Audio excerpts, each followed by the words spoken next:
Oh yeah, we can totally look at some stuff. Dude, we can totally. All right, Well, there's spoilers. Well, you're good to transfer to me because people already know. They see the patch notes show. True. You can see the. Yeah, you can see it. Yeah. So. Oh yeah. We ignore who we're playing. We haven't seen this yet. Yeah, there's a few. So the environment team is still hard at work. You know, we talked a lot about environment art in the last show. Yeah. But it's something that's going to be a continual process for Smite too. We're looking at specifically, you know, clarity and performance is still a big. It's still a big important thing. We're going to be iterating on. But we're also adding these new, really interesting landmarks. So we saw there the giant Medusa face shield wall. Yeah. I probably should have come up with a more proper noun. This one I've been told is called the Lich Head. The Lich Head. That looks right. That looks like a Lich Head. Yeah, so there's going to be a lot more of these. I think even as Pon, you were flying around there's a couple things that, you know, like I said, me and Pon, we see a lot of stuff trickle in over time. So like, it's hard for me to remember exactly what players have seen before and what they haven't, but I know for a fact the Lich Head, the Medusa wall, these walls in the lane and the braziers with fire. Yeah, those are new. Those are better help to distinguish between lane and jungle. There's and those other two big assets. I mean, even like that centaur. Was that big centaur? That's new, right? And keep in mind that's not in this patch. Yeah, that's next patch. We're in dev, so we might have things that are not exactly going to be there. But to give you a taste of these landmark pieces being added, adding flavor to the jungle, adding flavor to key moments on the map, making it feel like you're really in this mythologically based battleground. Just like this has been like my favorite edition. Oh, I agree. Yeah. It's so big too. Yeah, and you get it, the view of it all the way down the lane really nicely.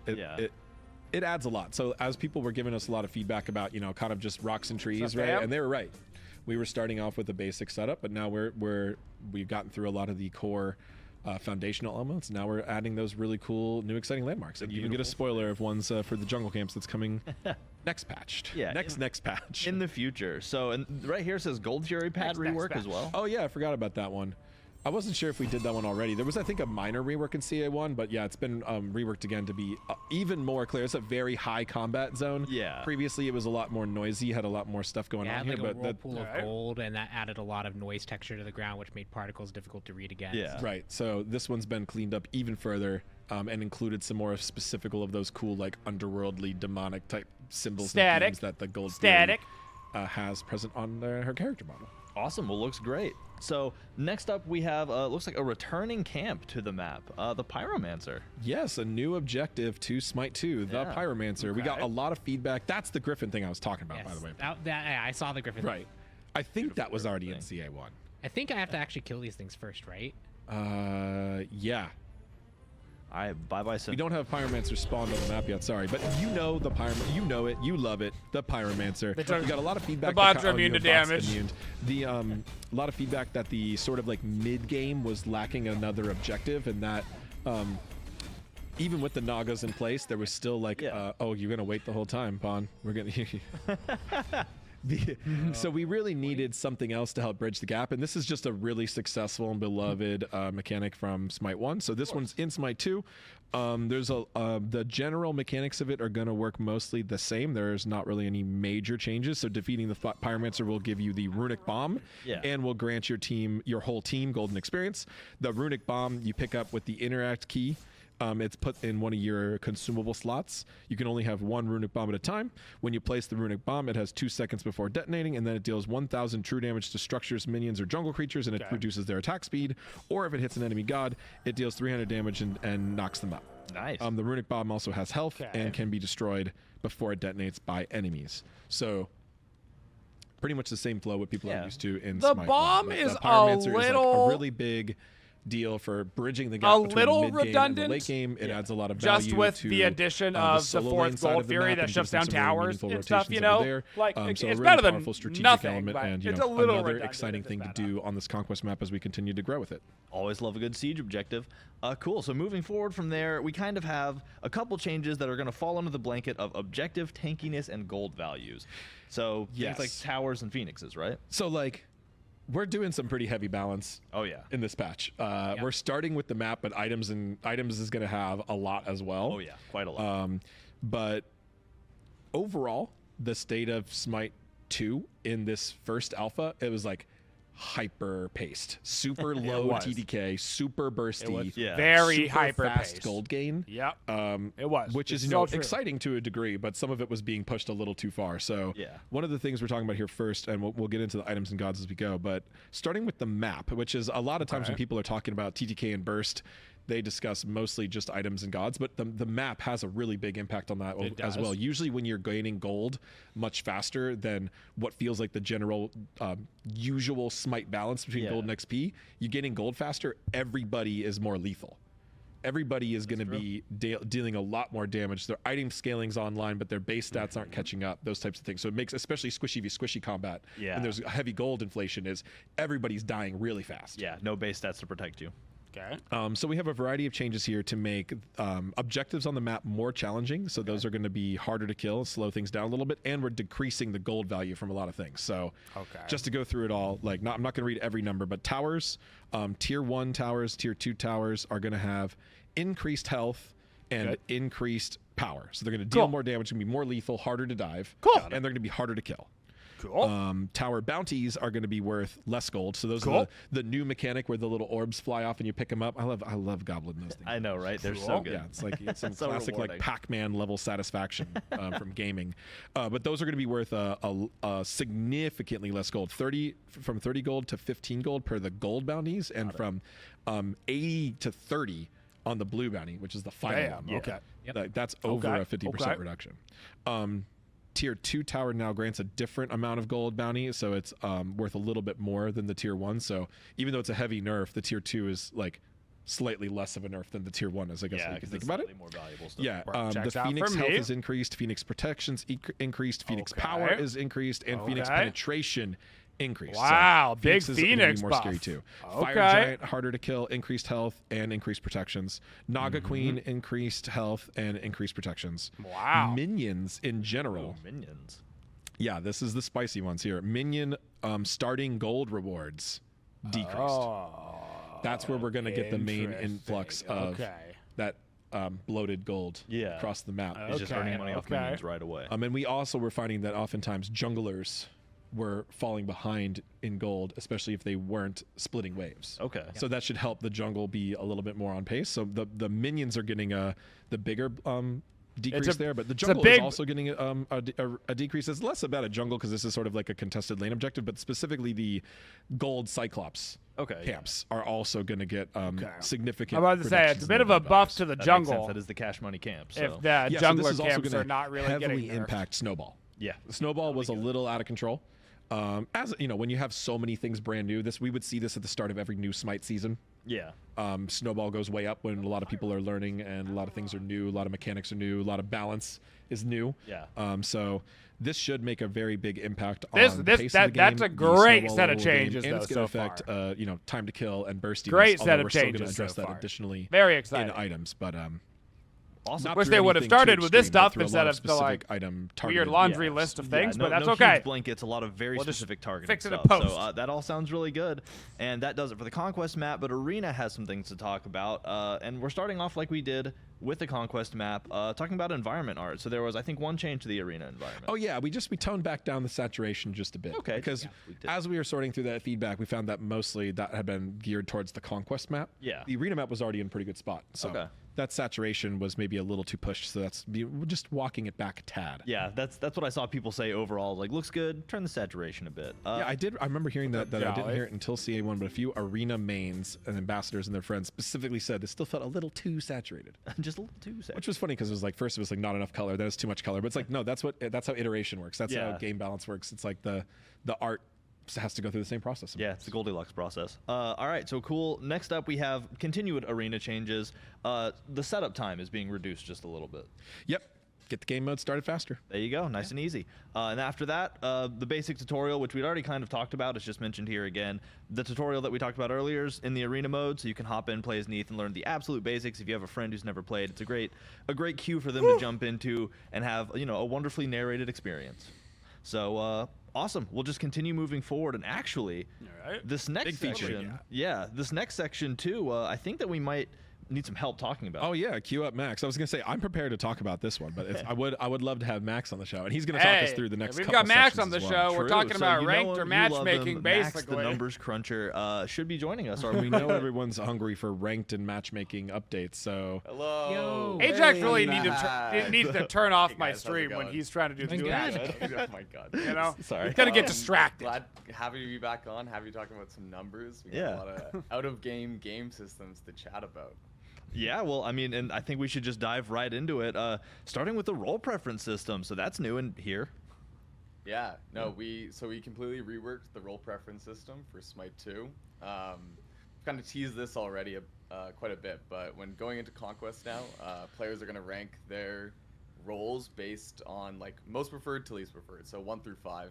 Cool. This has a whole bunch of advantages in terms of us assigning roles, but also it gives us really good data on where the roles are at, what people want to play, all that stuff. I don't know, do we have the in-game to show off? Is that something that you can pull up on? I might be able to. yeah, you should. It might be in a state of development where it's in, but we definitely shared social media images of it as well. I believe so. Yeah. Yeah. Okay. I have it up. Cool. Yeah. Jump in game then. Let's take a look. What I love about this too is they're not just the order, but they also give some definitions and descriptions and locations about the roles too. So if you're like very new to the system, before you queue Conquest, you'll need to role queue system. There we go. Do you need to select roles, or are we going to using the default roles? You will. Yeah, no, you'll have to select. They're kind of ordered in a few different ways that if you don't want to think about it too much and you're a new player, you can select that. It is actually very good UI for it. Okay. Here we go. So and it even shows people where you go, which is nice. Hey, this is your lane, you moron.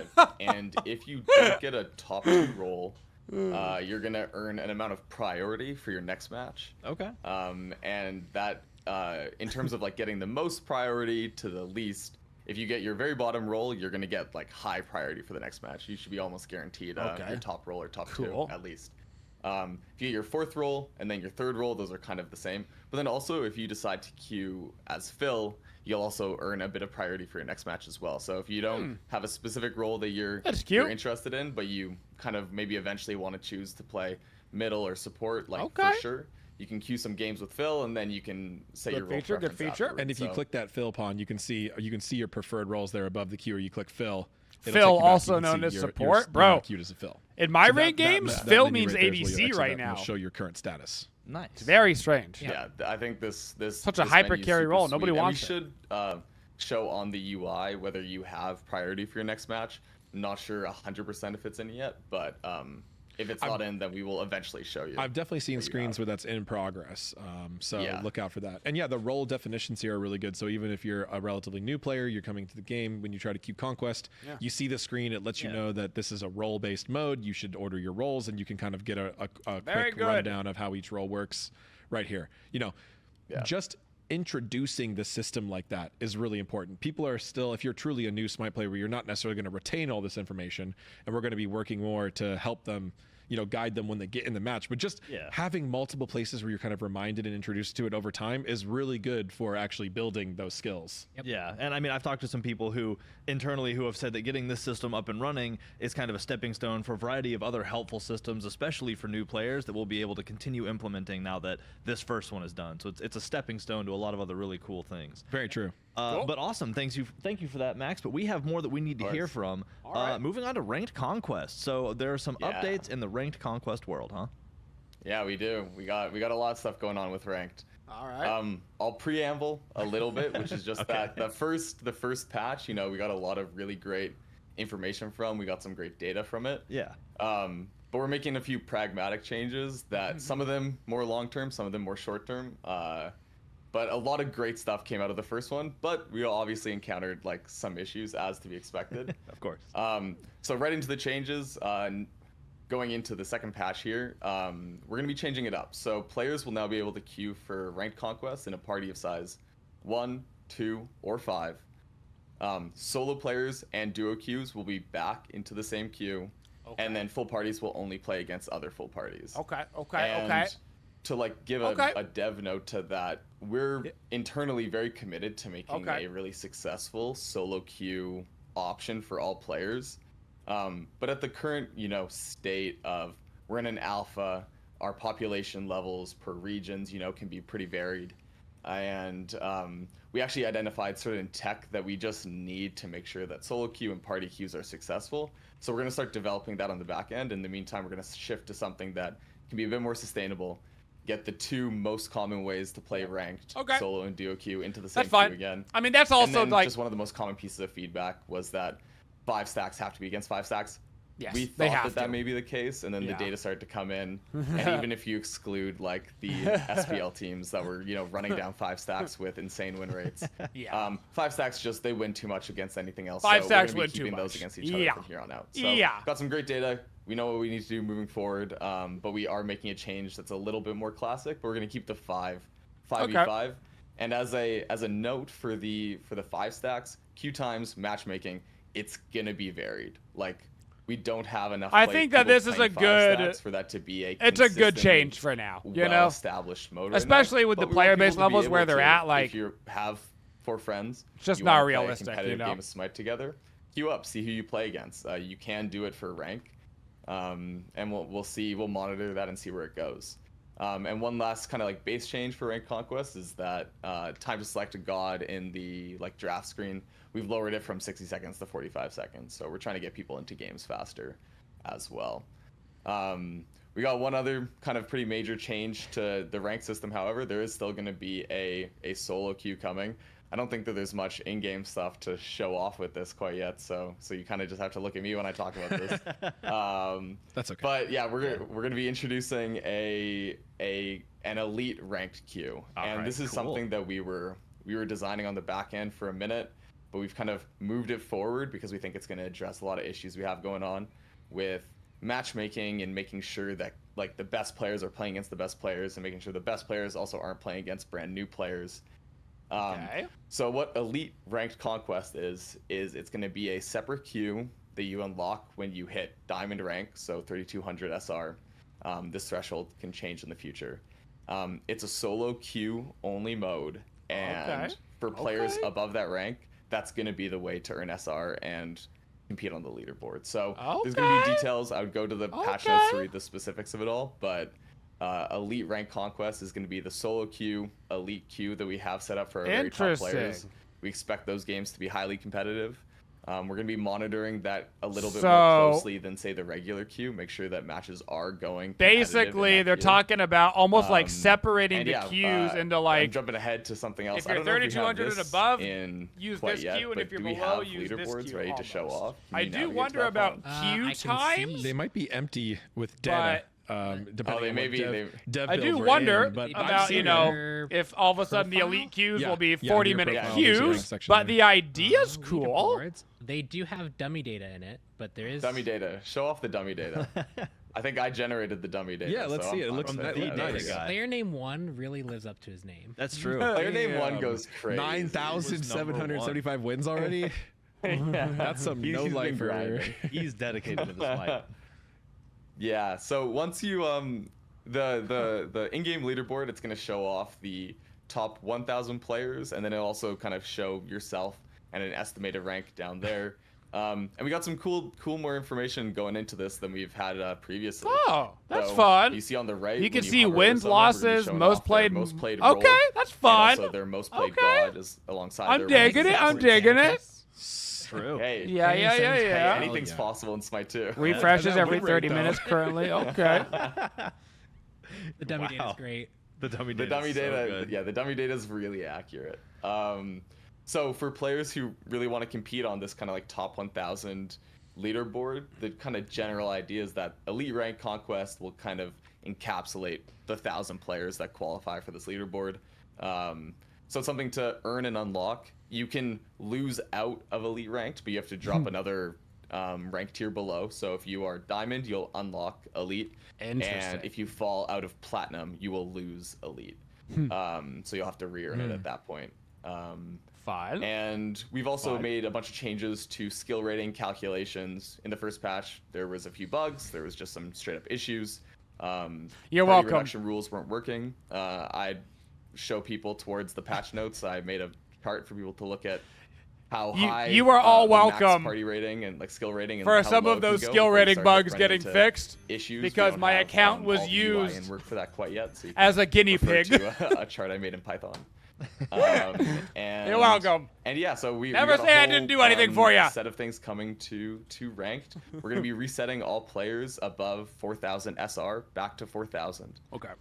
So we expect to see some more competition towards the top end again. And yeah, cool. I think that's it for what we have going on with ranked. Yeah. So to clarify for everyone in chat, all of that was referring to ranked. That's not going to. So there's gonna be a soft ranked reset, which is interesting. But it makes sense because the SR was bugged. It was super bugged. That's a potential temporary. Some people have twice as much SRs they're supposed to have, or half as much SRs they're supposed to have. Solo queue, or either way, a problem. Playing against other types of parties in the future. I'd even say that it's the plan to go back towards it in the future. Okay. But there has to be some technical changes, and there's certain things that we just have to have exist before we let that happen again. So, and Elite Conquest is solo only. Elite Conquest. And once you've qualified for Elite, if you want to play in parties and play in non-Elite, you're going to get heavy SR reductions applied to you. Yeah. Right. Yeah, okay. It's a 50%. The moment you unlock Elite, it's 50% if you're anywhere else, and if you get past Master, it goes up to 90%. So and then soft reset for the highest SR. Get wrecked. Yep. Awesome. A lot of stuff. Sorry, those are just some of the things I saw coming up in chat. People getting confused. No, please. Yeah. Please very good. For very good. Getting confused, there should be, all of this is also written out in the patch notes. So again, smite2.com/news/ a bunch of stuff, closed alpha too. Translation, make sure we're to check never that out getting because all the cool stuff that Max just explained is written out in beautiful handwritten detail, including that chart that he made. So that should be in there as well.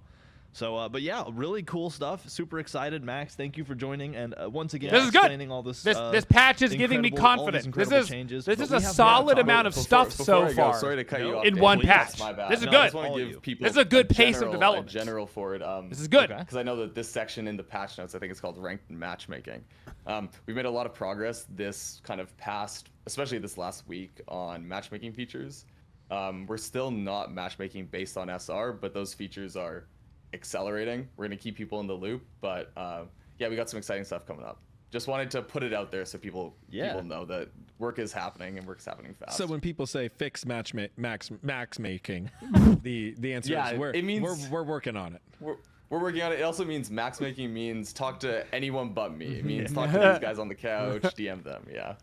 Hey, I had to field matchmaking complaints for many, many years, so the fact that you aren't doing it now is A-okay with me. All you, Max. Well, again, people have been pretty reasonable. It's been pretty good. Yeah, I see that. It's because you're such a cool guy. So that's true. He is cooler. And thank you for coming out again and explaining everything. And yeah, we're gonna keep moving on. If they're not basing it off of SR, what's it based off of? I think it's still based off of a hidden MMR value, like the way the Smite one. I was gonna have him explain all the. I'm not 100% on that. Into some items. But I think it's still using the underlying Smite 1 system. So it's better we get moving. And again, we might not cover every single number, as I just pitched a second ago. Check out those patch notes for all of every single little juicy numerical detail. But we're going to dive right in because we have new and reworked items that we want to talk about, starting with Sunbeam Bow. Yeah. This was an item that people might have seen in early testing, but it was just a stat stick. Yeah. Strength. It's using the Odysseus bow icon as mana a temp regen and attachment. The stats are kind of icon will be updated. It is kind of schmat. Not great stats. Like one. Little dabble. It's very different, and so this is going to be. Let's see. We're just looking at the stats first, but we're about to go into a few new active items. Okay. I want to make active items more exciting, more unique. This is the first few. We're going to do a few new ones. And then, toggle active. We're already looking at ones that are existing to potentially fires change the future. But today we got some new ones. So Sunbeam Bow is an active toggle. Okay. First active toggle. So you can toggle this on Drain or off. 5% max mana per second. Active, you will fire 2 ranged projectiles with each of your basic attacks. Okay, I have no idea what that means, but it sounds these cool. travel the full basic attack range, and they deal 20 base damage plus 20% of your basic attack damage as magical damage. Item drains 5% max mana per second while active. So your mana goes down pretty quick. Yeah. But you can toggle this on to get a wider basic attack, essentially with bonus damage on the side. So if you hit, like in the dead center, you effectively get a bunch of basic attack damage. But also I can see. Okay, I see it now. And what I think is most exciting about this item is you can buy this on a melee god. Yep. And you can toggle it on. Oh, I've got icy hot on my hands. I've got icy hot on my shoulders. Shooting these beams. I was wondering why my hands smell hot. At range. This is a strength and mana regen and attack speed item. So it's going to use a lot of your mana. So it's got mana and mana regen. But it was always kind of the stat slot we were working here was a sort of another strength attack speed item. Yeah. So that's where this item is positioned stat-wise, and then you can active toggle it to do that cool effect. We could probably show it in game if we want, Pon. Yeah, I would like to see it on Amaterasu. Yeah. So this is not this is not new to Amaterasu. This is not. Yeah. Yeah, people probably clip this and be like, new Ama feature. Actually, oh my God, I didn't even think about that. When I originally pitched Amaterasu in Season 3, this was one of my pitches for her. Was to have like a basic attack ranged basic attack stim on a warrior. Wow, full circle. Yeah, I didn't even remember that until right now. I am also going to mention the tech of it. It's for every single auto attack you fire, including hit chains. So the secret tech of Loki with his rapid attacks. Oh no! More of these off. So you toggle it on just for the fast attack and then toggle it back off.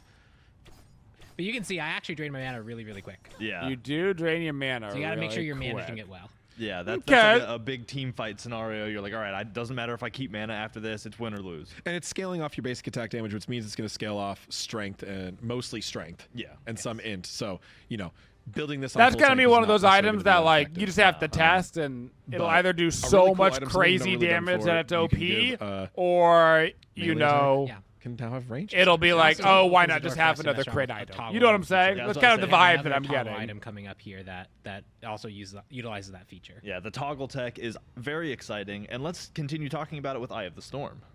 So this was an item that's just been a stat stick for a long time. Didn't really have anything else going on. Yeah. We've had a couple passive ideas for it. We always wanted to have something. Health and but cool this down. active effect, pretty decent stats. This item is being a bit 15. That are not the same stats on the lower thirds that I have on this page. Yeah, it should not have int. Okay. It's okay. That I think was a copy paste issue or something like that. But Pon, can you confirm in the game it's both protections and health? It's protections, health, and strength. Although I am on the dev build, so I don't know how much balance that we've done since then. Okay. Yeah, I thought the stat rework wasn't that crazy for it. So it generally gives you the stats that it was before, which was strength, both protections and health. But now it has another active. This is all the wrong text. Sorry, guys. The next copy paste. The next item got mixed up. We can go in game for Eye of the Storm now instead. Yep. So this is the other toggle. So like the Sunbeam Bow is like the DPS toggle. This is like the tank toggle. So you toggle this on to create a vortexing area around you. It drains 5% of your max HP per second while active, and it automatically deactivates if you get to 200 HP and you can't activate it anymore. Actually, maybe you can't. But yeah, it lets you have a vortex CC that you can, as I'm fly around with and slow people down, pull people in, but it's going to increase your chance of dying while you're at it. And you can see that item, it's hitting you with item damage as it ticks. Yeah. Yep. Can you reactivate it now that you're too low? Why tick to you up? Like let it tick down. I didn't think you could. Oh. Yep, now it's off. Oh, and nothing. It's not. It won't talk. Yeah. So you cannot kill yourself with it. Smart.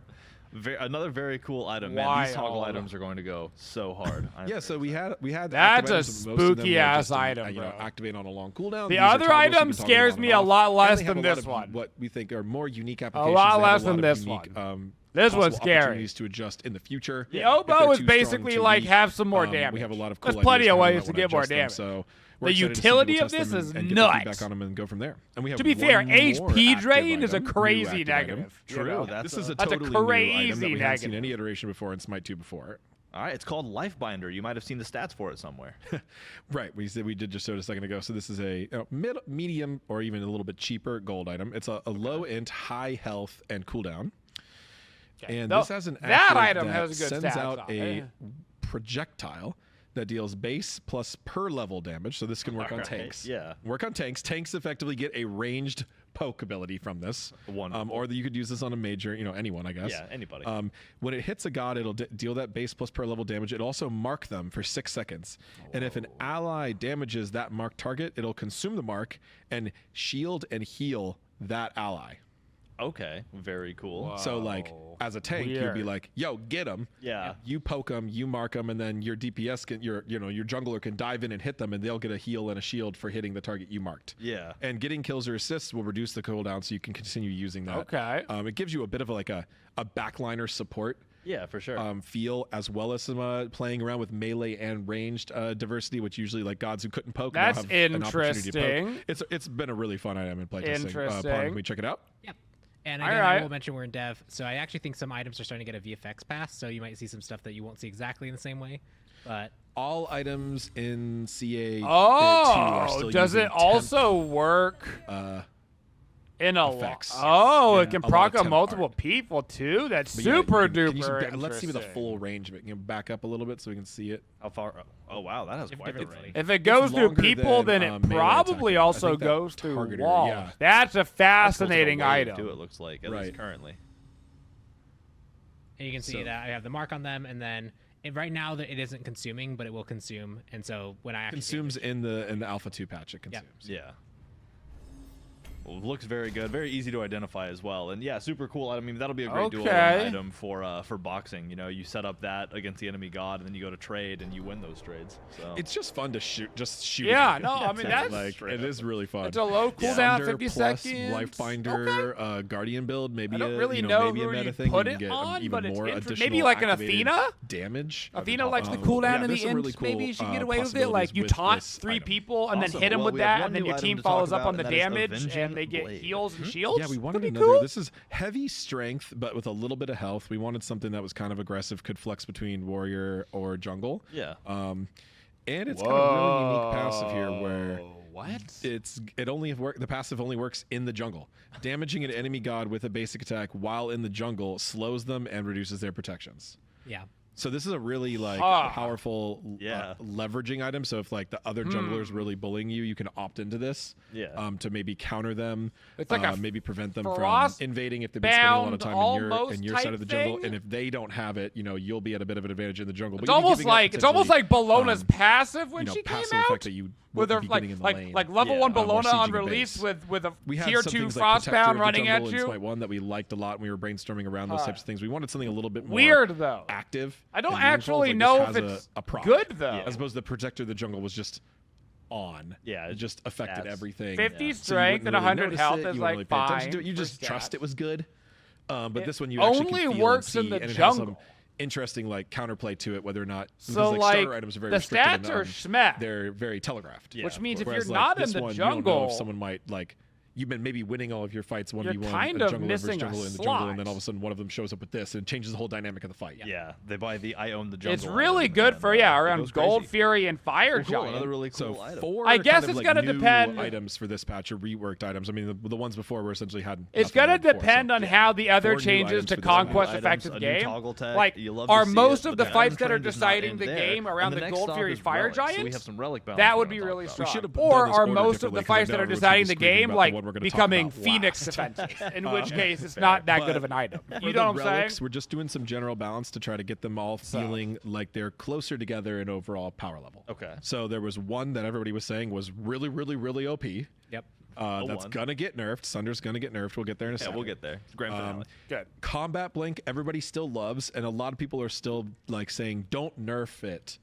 Let's just adjust around it. Like, let's still try to get the other relics to better compete with Combat Blink." Okay. So like Sunder was just like way OP. It was causing some big issues and hyper snowball at early game and multiple copies of the item. Yeah. So that one's getting big nerfed, and then the non Combat Blink ones are getting buffed to better. To rise to that level a little bit. Exactly. So we got Purification Beads, decrease cooldown. Nice. That's fine. The Aegis of Acceleration, increase the duration of the movement speed buff that triggers after the immunity effect. That's fine. We got Phantom Shell, increase the HP per scaling, so going to be a little bit better in the late game. Okay, and decrease the cooldown. That's fine. And then the one. Yeah. So the Sunder nerf. So essentially the initial level 1 jungle damage is being cut in half. Oof. We talked to some pro players and some ambassadors, and they felt like this 200 felt like that had counterplay to it. Like the 425 was just like I win button. Yeah. But 200, you can kind of play around it. You can anticipate it. You can maybe outburst it to outcompete it. when you don't have it, things like that. So that's a big nerf. We also nerfed the player damage. Well, it's going to have less ticks, so that makes this math like a little harder to tell. It's going to tick a little bit. It's only going to tick 3 times instead of 5 times, but the total damage has been adjusted, so it's also a damage nerf. Okay. Because long dots can just be frustrating and like can feel inescapable.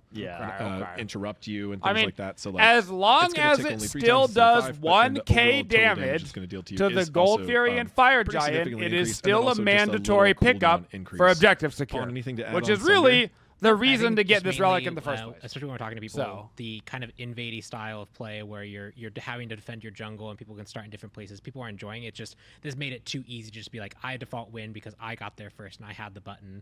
And so this opens up that play style to still be good, but not to just absolutely run away with the game with, and gives people counterplay opportunities. So it should create some really interesting dynamics in the jungle without being too much of a nerf to the item. Just a nice. I don't think it's gonna kill the invade meta, but this is definitely a step towards being like, all right, maybe you don't invade every game.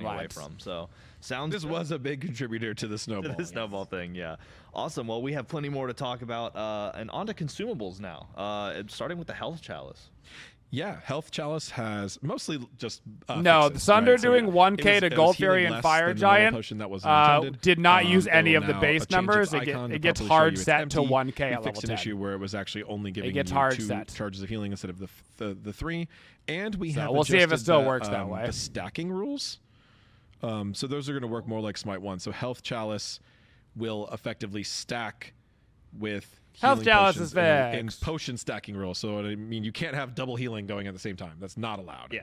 When you activate a chalice or a regular potion, you're going to get the potion healing effect. Boom. And the way you stack that is to increase the duration. This is like what's my and they increase the heal protect, and they fix it. Damn, Health Chalice is good now. You'll be able to activate them more quickly. That's good. Stack up the duration. Yeah. But we do not intend to let you have multiple different healing potions running at the same time to like double up the burst healing. Just one really long healing potion. Yeah, so this is kind of covered by this next bullet point. Thank you, production, for jumping right to that. Potions no longer have cooldowns. Good. That's all good. Potion durations can stack up to 3 times. All good. And this all health the double healing chalice health potion spam was cheesy. Cool. Right. I admit, I've used it. It's cheesy. And that's it only works in one order too, and not the reverse order. Sorry about this one with all the clearly not active item changes, consumable changes, everything we did in CA1. Hey, there we go. Yeah. There's the jungle nerf we're looking for. Wards now have the proper Smite 1 there duration of 180 seconds. That with consumable wards, it makes sense to do that. When we were giving everyone's for free on cooldown, we wanted them shorter, more frequent, more quick loop, and the cooldown was lower. But now that you have to buy them, that potentially rarer. We have the full duration, and the player who kills them will now gain 50 gold. That was literally the exact reason I said why they were bugged, too. That's so funny. It also does count for the Eye of Providence. It does provide 50 gold as well, just as a note there, because it is the Eye of Providence one is a sentry ward. And we might change that going forward, so I just want to make a note that so people are aware of it. Okay. That might change going forward, but Eye of Providence became a very interesting item now. Free sentry ward that lasts for 3 minutes, and it gives 30, 300 stats. There's no special exceptions, and if that makes pretty interesting item to save money as a support now that wards are going to be strong again. Designed without consumable wards, so I think we have to look at that one anyway. But as of right now, as a support player, I still love having Eye of Providence. Just like the extra warding, I think is really valuable. When these longer durations in playtesting, it's been really valuable. Yeah, so. Vision is never not valuable. Yeah. So next up on the list, we have a single point under this next header, and it is a very big bold. Yeah, if Eye of Providence stays as a 60-second cooldown, that means you can have permanent sentry wards without ever spending money on what support. we were seeing a lot was nerf crit. Massive value. Got it. So this is like crit nerf. This is a great patch. This is hot. High res is cooking right now. We're just decreasing the actual critical strike damage factor from 1. Proud of you, high res. I'm proud of you. So that 10% less damage on every crit item. It effectively nerfs, every crit item. Good. That Jingwei, she's going to get her own nerfs. Some of the crit items are also going to get other nerfs, just to make sure. Of course. But yeah. That's the one to kick off our items section. And as we go into all these items, really don't jinx it, they'll buff Bacchus. A lot of the top performing burst items getting nerfed. Okay. That's going to include a couple different categories, but essentially we're nerfing a lot of the really OP stuff. Yeah. And we'll share some things as we go, me and Pawn, about how we think that maybe will affect things that aren't even listed directly in the patch notes, but it'll still have an effect on those things. Got it. And I do also want to mention one other part of the crit nerf is there's a lot of the characters that have that kind of extra bonus scaling on their in-hand. So think Crit Ymir, think Athena, where they get really big benefit from crit. Yeah. And this nerf, as well as how it interacts with items, allows us to keep those feeling strong when you aren't building crit, but tone down that effect when they do decide to go that crit path. So it keeps that being fun for the more general application case when they're building differently, without us having to tone it so far down that it doesn't feel like it hits at all when you're playing a non-crit build. So it just gives us more fine control. That's why we went this route over just strictly nerfing the crit items. Awesome. Love to hear it. Well, with that being said, let's start talking about some of those nerfs, starting with stacking items. Yeah, so essentially all of the Smite 1 stacking items we brought over are mega OP. Yeah, very effective. Like, insanely OP. Thank you. Thank you for saying it. If you want to get the most out of your last few games before the next patch, you should be building these items in whatever role you can. Literally from the devs. Yeah. Yep. So Devourer's Gauntlets is going to get decreased initial strength and decreased strength and lifesteal per stack. It just was giving way too many stats in general. Got it. Transcendence up next. Yep, Transcendence is going to see a similar nerf to its stats in the base strength and the decreased mana per stack. We didn't want to decrease too much the unique effects on these items, so the mana to strength conversions and the flat penetration, because this is the only place that's really accessible in those items. Of course. With a slight exception for Book of Thoth, because Book of Thoth already had higher mana to int conversion, but you already generally get more int and more mana on int these items. So will all probably still be good, by the way. These will all probably still be good, maybe even meta items. That's how broken they are right now. So much just think about that for a second. And then the last of those is Gauntlet of Thieves. And then Gauntlet of Thieves is going to be nerfed as well, and I got to put a couple, Pawn and I, we got to put a couple asterisks on this one, because this one just was wildly OP. Yeah. But we know that a lot of people were saying tanks did not feel effective in the patch. So we want to say, even though this one's being nerfed because this was super mega mandatory. If you didn't buy it first, you were trolling. Gauntlet of Thieves cost to protection ratio was the best in the game by far, except for a fully stacked prophetic. But obviously it's easier to stack Thieves than prophetic. Nerfed to be actually more in line and a more reasonable amount of stats that you would want as a tank. You still might want this item, but to let it better compete with the other items. And then a lot of the other things we mentioned today are DPS nerfs. Virtually every other change you're going to see today are burst damage nerfs, and we have a bunch of other tank item buffs. Yes. Overwhelmingly, this patch is a tank buffing It still looks like a decent item. This one little, asterisk is on it, because if we left this in place, there just was it still looks like a decent item. Our goal was this item should still feel good to buy, but I don't feel mandatory anymore. And we've done a lot of other tank buffs so that other tank items feel underwhelming, feel good. Hot take. Eye of Providence first item support. How effective people are. Actually, might be real. Section, segues right into that might be real. Yeah. Penetration. 30, 30, 300 with a sentry ward. Again, most of this came from a lot of the Smite 1 ported items being ported over all at once. They brought a lot of sources of penetration. That might be first item. Very high amounts. So many of these items are going to see adjustments to that. So let's dive in. Titan's Bane, decreased cost and decreased pen. Obsidian Shard, decreased cost and decreased pen. Serrated Edge, decreased cost and decreased pen. And Spear of Desolation, decreased cost, decreased pen. Yeah, so 5% pen off all those items. Yeah, so in a lot of cases, the builds that people are really building that are very optimal right now, they're now just 10% pen That's less. Fine. Which is a pretty substantial amount of DPS loss, especially against tankier targets. Right, and in most of these cases, we didn't adjust the passives, and we feel like, two of them don't have passives, but we're doing a bit of a shift here, not just a true nerf. So they will be a little cheaper, which actually I think still makes them really interesting. You can still rush them. A lot of these types of items, people do like to rush, Serrated and Spear especially. So you do get them a little cheaper, but just that top end, full pen build, people were usually building at least 2 of these. Many builds would include Spear and Gem or Shard or Titans and Serrated, right? So you're losing 10 pen from those builds from building each of these. Overall, period. Right. It all stacks up. All right. Spear of Desolation we just talked about. So Hydra's Lament up next. Yeah, this is not a pen item, even though I should have reordered this. That's my bad. There's a few other pen items, but this is just another popular powerful item. So I actually don't think the Hydra's is that strong. undervaluing the value of I actually think that Hydra's is bought so much because people recognize it from Smite 1 and I think it's still OP, and I don't know how OP it is. Yes, so let's see. This is now we're into kind of like, oh yeah, this is a section like Hydras and Crusher and stuff are bonus proc items. So bonus proc on Hydra was really strong, so nerfing the base stats.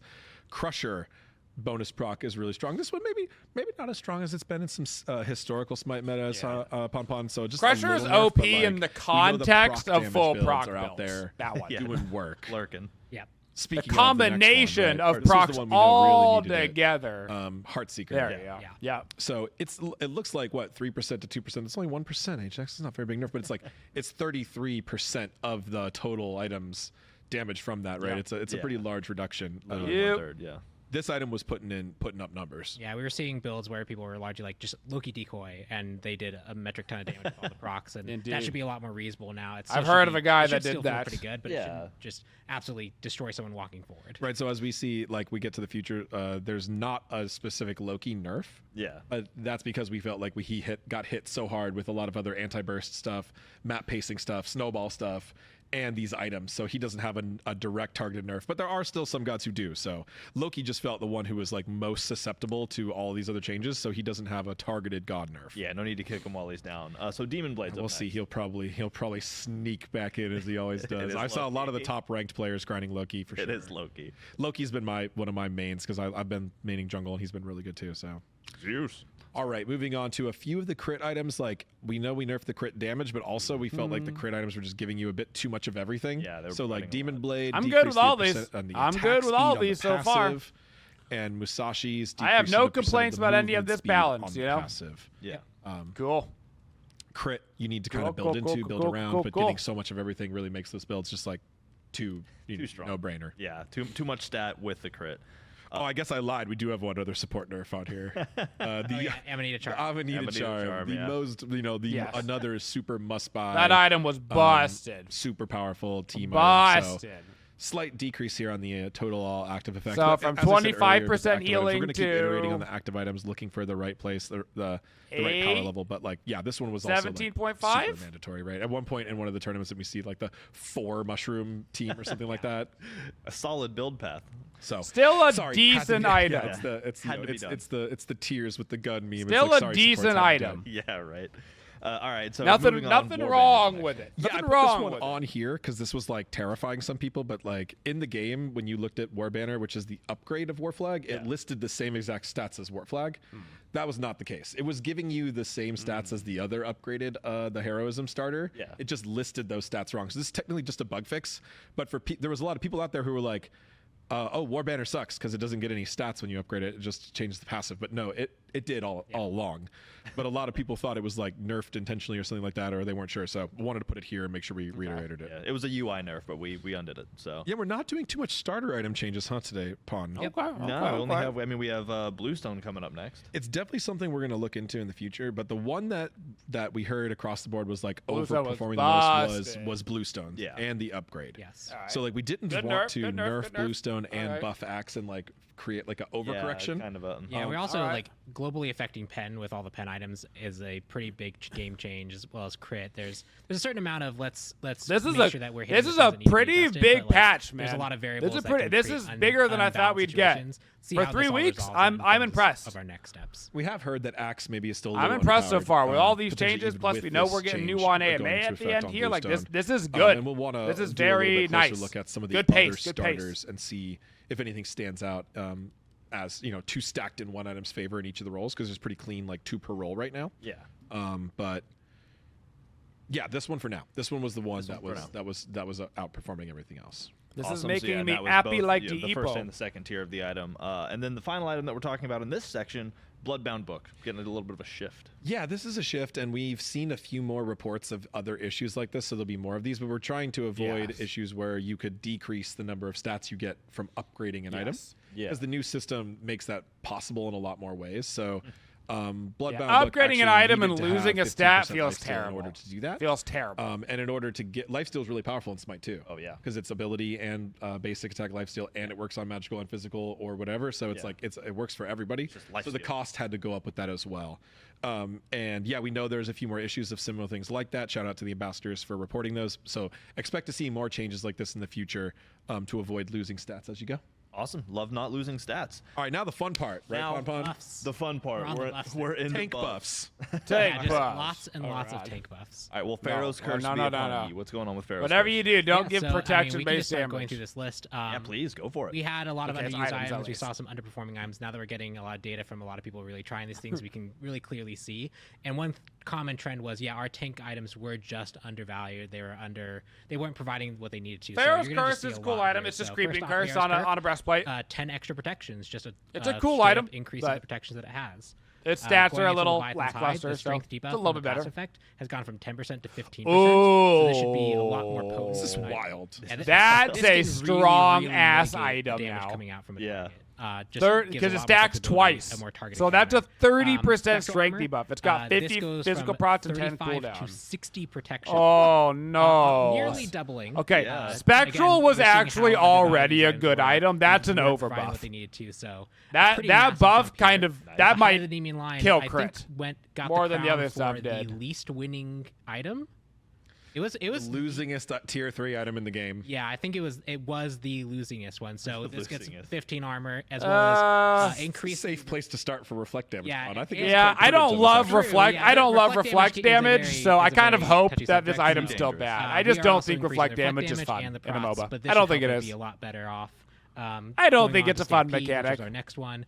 We've increased the protections from 45 to 55. That's fine. Stampy's a cool item here. Stuff we're doing. Especially these items with only one type of protection. Yes. Because we added a lot of dual protection items, so we need to outcompete those. If you're going to buy a single protection, you need to really feel it. Yeah, and so if you're like, I really need physical protections because this person on the team is really shredding me, it needs to feel impactful when you buy that, and you need to feel meaningfully that you have stopped that incoming damage. Somewhere there's a Zapman in shambles right now. Getting a 10 protections increase from 45 to 55. Moving on to Talisman of Purification. Okay. The magical protection has gone from 30 to 45. Damn. So just giving a bit more magical protection as you cleanse your team. That's such a good item, too. I just want to see people using these actives, too. That's such a freaking good item, I think it was a little over-punished for the effect. Yeah. Like, that effect is strong, but it's still situational. It requires a lot of, heads-up play, making good decisions. So that stat was just too restrictive. Mm-hmm. Next one up is Phoenix Feather. They better nerf death pretty much. I love this. We got extra health on there, but also the main thing is the increased magic protection. They're buffing Phoenix really helping Feather? You against the magic Phoenix burst. Feather's busted. That's a sweet item. Holy tank meta, Batman. How may I take your order? From 50 to 65. Oh we're my against, god. Scepter of that's it for the tank ones. Now this is just the other underperforming items, some of which were still tanky. Oh, Scepter Dominion. This is the one that creates a stasis field where no one can do anything, including your own team. That item has is now been cut in half. This item will be a lot more frequent when people decide to pick it up. I love that. Which can increase some interesting plays. So let's see how that goes. I don't actually think it's that interesting. Jade Scepter. We've doubled the health on it, so from 100 to 200 health, giving it that extra little bit of tankiness as you get that utility for your team. Yeah. On to Wish Granting Pearl. This one is the I believe it's the health and int one. Yeah.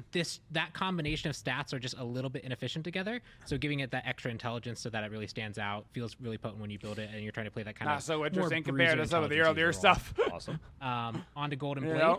The recipe cost has been decreased, allowing you to get this for 100 gold cheaper. So just a little bit easier to pick up, a little bit easier to curve into your build.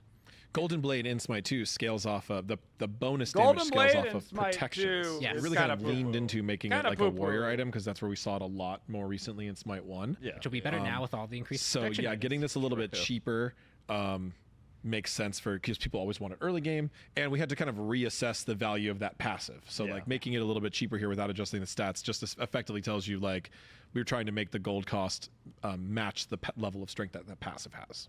And then finally, Mystical Mail, we've shifted the damage from a kind of flat all the time to a 20 plus 1.5 per level.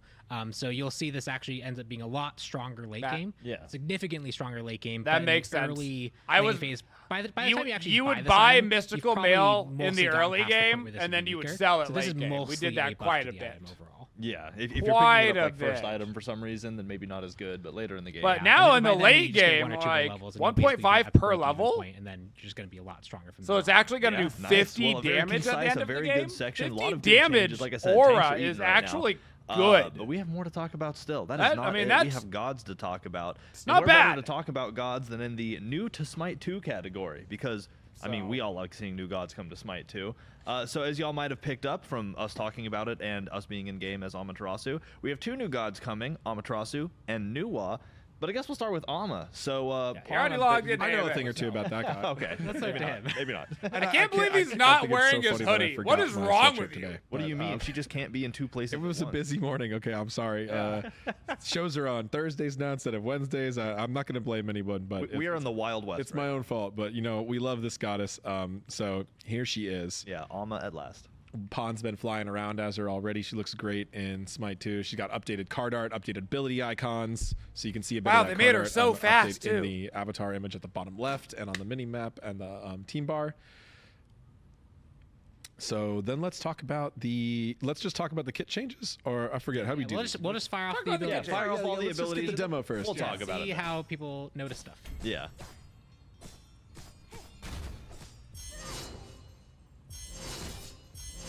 She's looking like AMA to me, boys. Looking like AMA. Oh, baby. Oh, there was a little circle. Yeah. Real Ama fans see that one right away. Yep. All right. So let's get into kind of what pretty much like Ama. Smite 1 and Smite 2 for Amaterasu. All right, so the new features for Amaterasu in Smite 2 are first on her ability 1, Divine Presence. Okay. So now there's an additional buff that players will get when the buff is activated. So you can see in the 2 bullet points, the gold buff will provide a health shield for 6 seconds and the persistent movement speed aura. Okay. And the red buff will provide a attack speed buff for 6 seconds and the persistent int and strength aura. So like we wanted to do something with the AO1 to make it a little bit more meaningful when you activated it. Yeah. So instead of just kind of spamming it on cooldown for the heal, or instead of kind of just like toggling it and leaving it in movement speed mode because that's OP, it still is OP. So it's still probably the right decision in some places. But we wanted to actually reward the Amaterasu players who were actually changing stances. And then so what it is, it's an instant AoE that hits you and your teammates at the moment. AMA's 1 has always been her best ability. You will give them this little. And they just shield. buffed it more. It's a I can't imagine any of her other abilities got buffed up to be better. So it's always been her best ability. Which she can kind of be played as a fringe support. You're going to give people a bigger shield, and she also gets the shield as well. Yeah. Or when you're when you switch to red stance, you will give yourself and all allies around you an attack speed aura. So instead of just toggling to it early, it's just that the ability is boring. Activate it so you can get that attack it's speed OP, burst and the instant boring. strength burst from the AO1 aura. The other interesting thing about this AO1 aura on the red stance is that int and strength buff now scales up with intelligence. Okay. So if you build a tank and int aura, if you build like a tanky or intelligence build Amaterasu, you will get a better strength and int aura to give to your allies. Yeah, I can see that. This is a temporary. And we've already seen some in the flash tests and ambassador testing, like full int Ama gets like crazy numbers. Like you can build full int Ama and you can do decent damage. You'll be squishy. Your basic attacks won't be good, but you'll give your teammates, what was it, like I think like 150 that's insane. Int, and like 100 strength from the aura just being next to them. AMA plus Ares on the same team, like literally giving out like a full set of items as an aura buff. The high level intro stuff, but that's gonna be so cringe for comp. She does have strength and int scaling. Okay, so she will play her traditional basic attack solo laner bruiser build very well still, but we kind of give her some new options for scaling that involve a more support style through tankiness and intelligence. So that's the difference on her ability 1. Passive works the same as Smite 1. 3 attacks, make an AoE aura that makes people take damage from all sources. Nice. Those are all the changes on the AO1. Good admitted. That's where a lot of the changes are. AO2, now the mitigations she gets while the mirror is charging scales up with intelligence. And the mirror damage also scales with strength and intelligence. Actually scales higher off intelligence. So if you're full int Ama, your mirror shots become like actual like mage abilities. Are your damage? All right. Not quite actual mage abilities. I guess that's a little overspeaking. It's a little higher than the strength version. The charge, as in Smite 1, only doubles the base damage when you charge it up, so you can't like super double quadra scale the mirror with int and the full charge. But it makes them meaningful, and it makes it that kind of like we did with Chalk and Odin, like you have to be able to still deal damage with those int builds. It can't be pure utility scaling or it's not really good enough. Yeah. And one other thing is there's a feels change on this one, which is we've allowed this to be fired a lot more quickly. There are some inconsistencies in Smite 1 that we've looked to resolve in Smite 2. So I can pretty reliably just quick fire this, which feels really, really good in practice. It lets you have a lot more control over this effect, which feels really nice. Yeah, if you're looking for that, enemy's getting away, you need that last second, last hit, you just fire it off real quick and have that under your belt. Yeah. Keep moving. Ability 3, not really any changes to ability 3. It's the silence. It's a line attack silence before, and then damage and stop on God dash afterwards. We've preserved most of the most recent tech that Amaterasu has in Smite 1 for this, so that's this faster timings. There's no self roots. She can fully aim and rotate during the whole thing. So you like if you really swing it fast, I think you can even just like. Oh no, it all fires at the same time now, so you can't desync the. Yeah, that's the way it works in Smite 1. We iterated through a couple. Did you hit everybody in the whole row? So this one effectively works like what you're used to in Smite 1. Weird. Awesome. And the ultimate has the last new feature, which is the third attack of the ultimate. Now hits a big circle sweep attack. Yeah, the full swing. Yeah.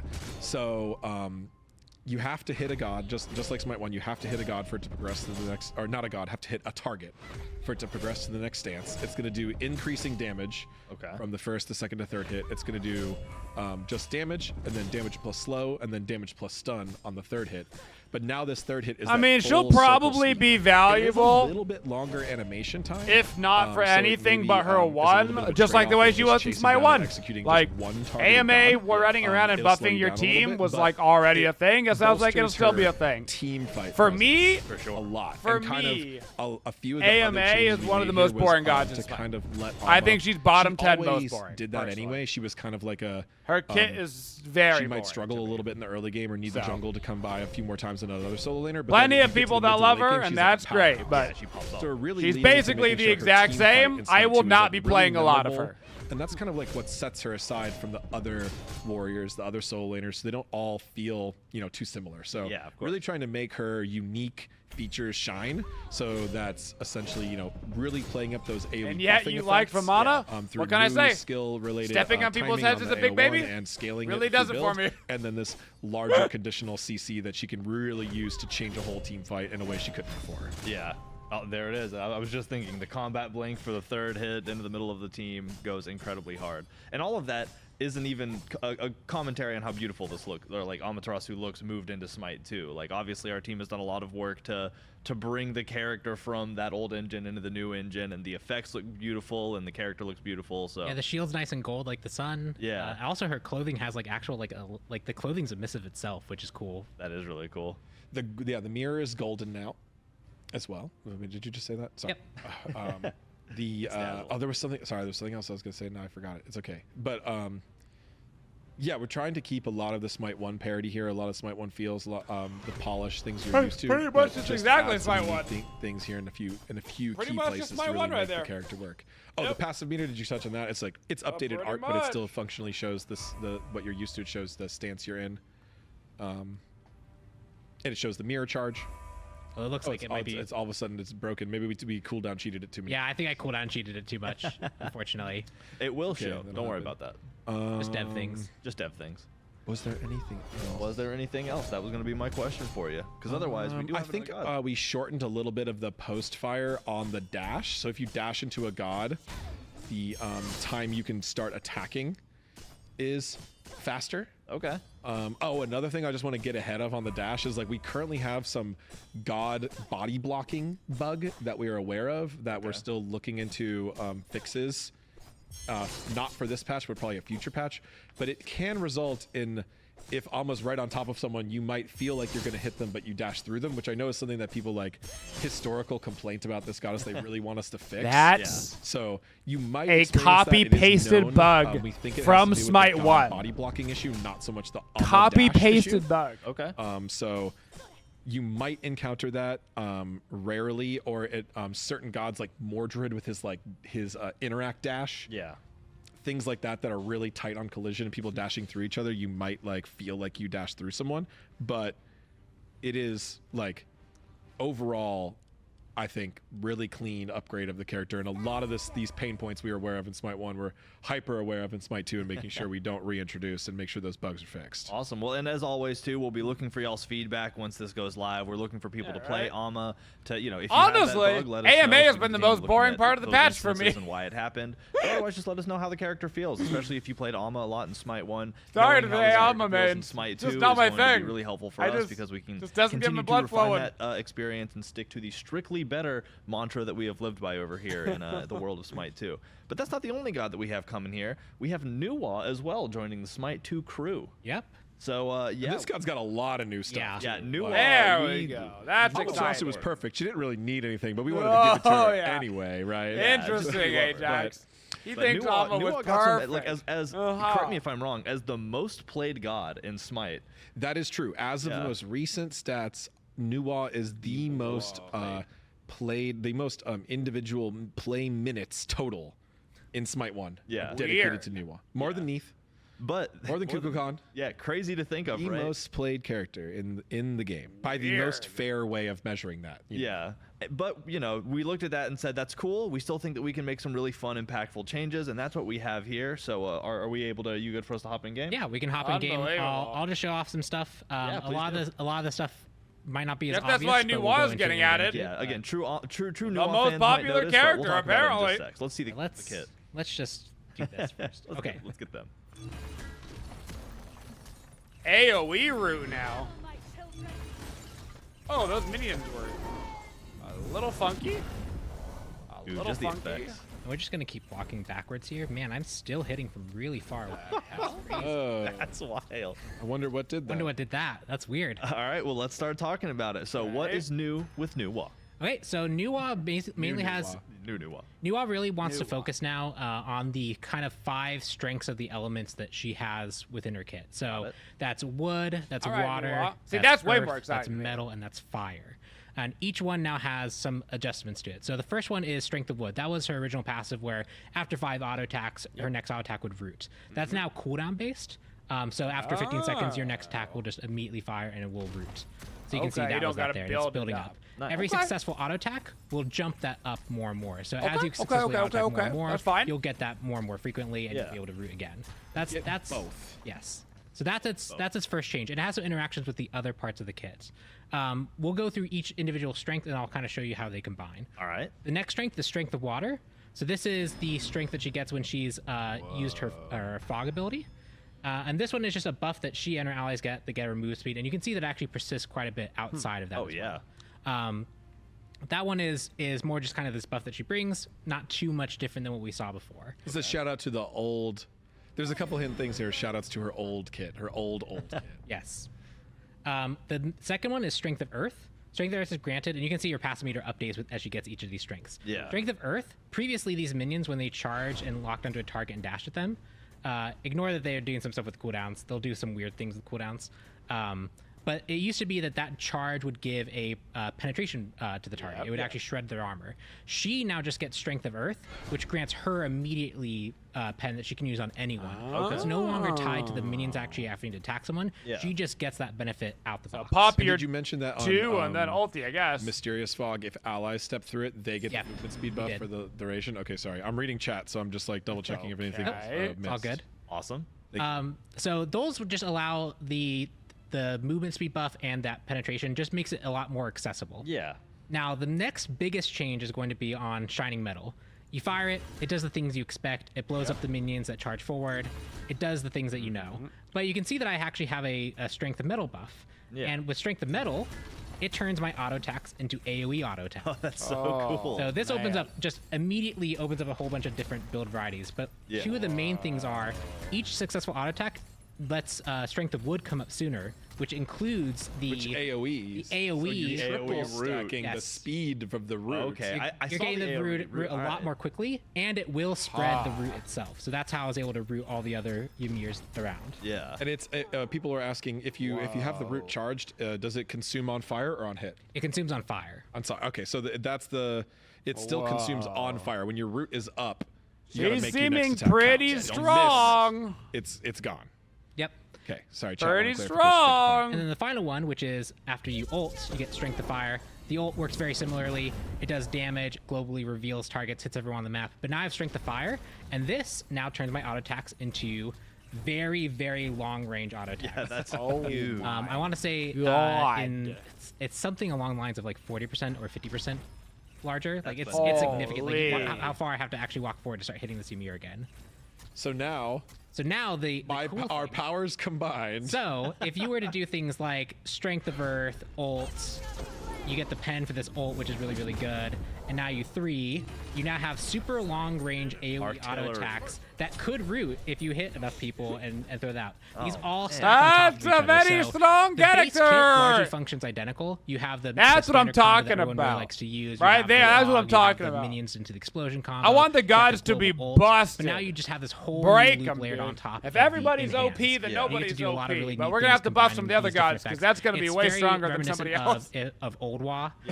Old Wa had a lot of these different in-hand augmenting things, and so we tried to take a lot of that inspiration and bring it onto this kit to give her kind of a loop within her gameplay loop that it's going to be interesting to see how people flex with if in-hand builds become really good with her, or if these are just really nice bonuses to have as you're just playing standard new WoW. Love it. Absolutely crazy. And like you said, crazy that so many old WoW features look similar and new WoW back and forth all the time, but it's a whole nother layer to the gameplay, which I think is exciting. And I mean, can't I'd like believe to see she's the this number make her a one little more most played competitively character. viable as well, Unbelievable. you know? I think that being able to like really learn the finesse of all of the different I guess we got to get her in the game. will help this character shine in a totally different light while still being super accessible to newer players. Yep. So. Some additional maybe just notes on top of that.